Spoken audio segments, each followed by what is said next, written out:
അഹ്ലുസുന്നത്തി വൽ ജമാഅത്തിൻ്റെ ആശയങ്ങളും ആദർശങ്ങളും അതിവിടെ സംരക്ഷിക്കപ്പെടണം. അത് മഹാന്മാരാവുന്നതായ അല്ലാഹുവിൻ്റെ അംബിയാ മുഖേന, അതിൻ്റെ ശേഷം നബി സല്ലല്ലാഹു അലൈഹി വസല്ലമ തങ്ങൾക്ക് ശേഷം മഹാന്മാരാവുന്നതായ സഹാബത്തും താബിഈങ്ങളും താബിഈങ്ങളും അങ്ങനത്തെ മഹത്തുക്കൾ കൈകാര്യം ചെയ്ത് പോകുന്നതായ വിശുദ്ധമാവുന്ന ഈ ആശയങ്ങളാണ് ഇതിനിവിടെ സംരക്ഷിക്കപ്പെടും. അത് ഖുർആനിലും ഹദീസിലും നോക്കിക്കൊണ്ട് ആർക്കെങ്കിലും എന്തെങ്കിലും തോന്നിയത് പറയാനുള്ളതല്ല വിശുദ്ധമാവുന്നതായ ശരീഅത്ത് എന്നുള്ളത്. അങ്ങനെ പറഞ്ഞാൽ അതൊക്കെ പേച്ചു പോവും. അത് പേച്ചിട്ടുണ്ട്.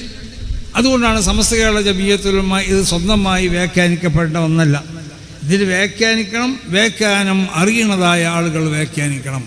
അപ്പോൾ സമസ്ത കേരള ജമിയത്തുൽ ഉലമ അതിൻ്റെ ഈ 100ഓളം വരുന്ന ഈ കാലഘട്ടത്തിൽ സമസ്ത കേരള ജമിയത്തുൽ ഉലമ ഈ മുസ്ലിം ഉമ്മത്തിലേക്ക് ചെയ്തതായ ഏറ്റവും വലിയതായ ഏറ്റവും മുസ്ലിം ഉമ്മത്തിനെ സംബന്ധിച്ചിടത്തോളം അവരുടെ ഈമാനിനെ സംരക്ഷിച്ചു, അവർക്കുള്ള കർമ്മങ്ങളെ സംരക്ഷിച്ചു, അവരെ ആചാരങ്ങളെ സംരക്ഷിച്ചു.